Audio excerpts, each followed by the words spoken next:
દર્શક મિત્રો પ્રણામ, નમસ્તે.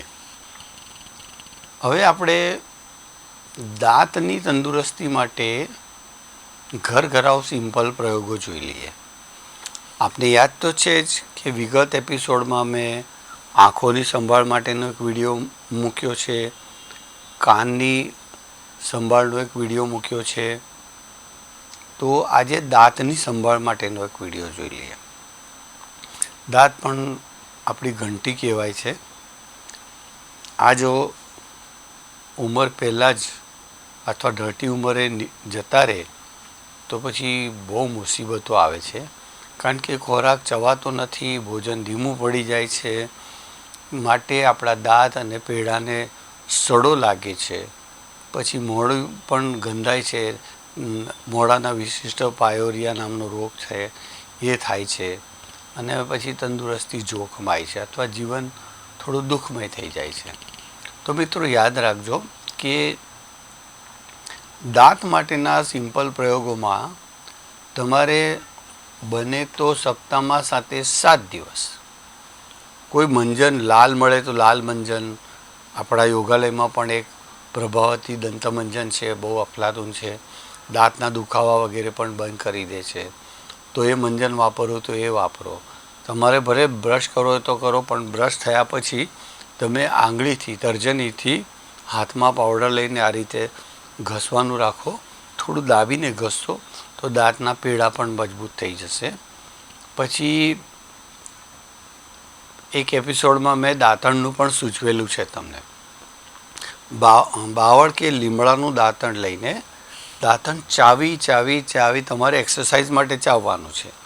બાકી ગ્રામ્ય વિસ્તારોમાં આપણા અનેક ભાઈ બંધુઓ છે, એ બધા જ લોકો જે છે એ દાંતણ એટલે બ્રશ નથી કરતા. ઘણા લોકો કે મંજન નથી કરતા, ફક્ત દાંતણ પર છે. 1 કલાક દાંતણ કરે છે, મોઢામાં મૂકી રાખે છે, લાળ થૂકી નાખે છે. કંઈ સવારે બહાર ગયા હોય તો દાંતણ મૂકીને જાય છે, ચાવ કરે છે, થોડા છૂછા કાઢી નાખે છે, ફરી પાછા ચાવ કરે છે, અને પતલું દાંતણ લીધું હોય તો એ જ દાંતણ તોડીને ઉલિયું પણ કરે છે. ખરેખર ગ્રામ્ય વિસ્તારની આપણી સંસ્કૃતિ તમે કોઈ જૂના લોકો પાસેથી અથવા આપણા વડીલો પાસેથી ગ્રામ્ય જીવન વિશે તમે પૂછજો તો તમને ખૂબ અચરજ થશે. તો મેં દાંતણનું સૂચવ્યું, પછી મંજનનું સૂચવ્યું. ભલે બ્રશ કરો, પણ એક દિવસ સવારે આમાં થોડું સિંધવ લઈ લો અને તેલના 2 ટીપા લઈ લો, કોપરેલના તેલના 2-3 ટીપા લઈને આમ ઘસો. આમ દાંતને માલિશ કરતા હોય ને એ રીતે તેલ ઘસી નાખજો. થોડું વધારે તેલ લેજો, ઘસી નાખજો. અને મિત્રો ભોજન દરમિયાન તમે એક વસ્તુ યાદ રાખો, દાંતનો ઉપયોગ આપણે ઓછામાં ઓછો કરીએ છીએ. મહત્તમ ભોજન માટે જ દાંત આપેલા છે એવું સમજો. તો ચાવીને તમારે ખોરાક નીચે ઉતારવાનો છે. આ ચાવતી ઘડી એક તો પેઢાને અને દાંતને વ્યાયામ તો મળે જ છે, અને બીજું શું થાય છે કે એમાં લાળ ભળે છે. એ લાળમાં ટાઇલિન નામનો એક રસ હોય છે. એ ટાઇલિનનું કામ જે છે સ્ટાર્ચને પચાવવાનું કામ છે. તો સ્ટાર્ચનું પાચન મોઢામાં જ થાય છે. એટલે જેટલો લાંબો સમય ખોરાક મોઢામાં રહે છે, કેટલાક બાળકોને જો કુદરત જ એક આપણને કુટેવ લાગે છે, પણ એક આદત એવી હોય છે કે જો એને પેટની તકલીફ હોય ને તો કેટલી વાર સુધી મોઢામાં કોળીઓ મૂકી રાખે છે. છોકરાઓ કેટલી વાર સુધી મૂકી રાખે છે ને પછી નીચે ઉતારે છે, ત્યાં સુધી એમાં લાળ ભળી જાય છે. તો એમનું પાચન તંદુરસ્ત થાય છે. આપણે દૂધ પણ ગટગટાઈ જઈએ છીએ. દૂધ પણ શાંતિથી પીવાનું હોય, મોઢામાં એમાં લાળ રસ ભેગો થવા દેવાનો હોય. એના ફાયદા અદ્ભુત છે મિત્રો. ત્યાર પછી સમજો અઠવાડિયામાં 1 થી 2 વાર સોલ્ટથી દાંત ઘસવાના.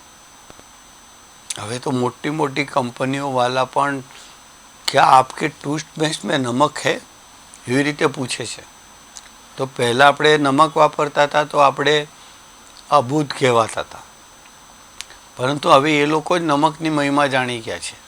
તમે જોજો કે દાંતમાં દુખાવો થતો હોય તો નમકથી દાંત ઘસી નાખો સાધારણ કક્ષાનો દુખાવો રોજ ભલે રહેતો હોય પણ સાધારણ કક્ષાનો દુખાવો તો તમારો મટી જ જશે. પછી જે એરિયામાં દુખાવો થતો હોય ત્યાં એક લવિંગ મૂકી દો. લવિંગની રોજની આદત સારી નહીં, લવિંગ મૂકી દો, ક્યારેક મોઢામાં અજમો મૂકી દો, તમને અદ્ભુત ફાયદા થશે મિત્રો. આ શ્રેય હું ભગવાન શિવના ચરણોમાં અર્પિત કરું છું.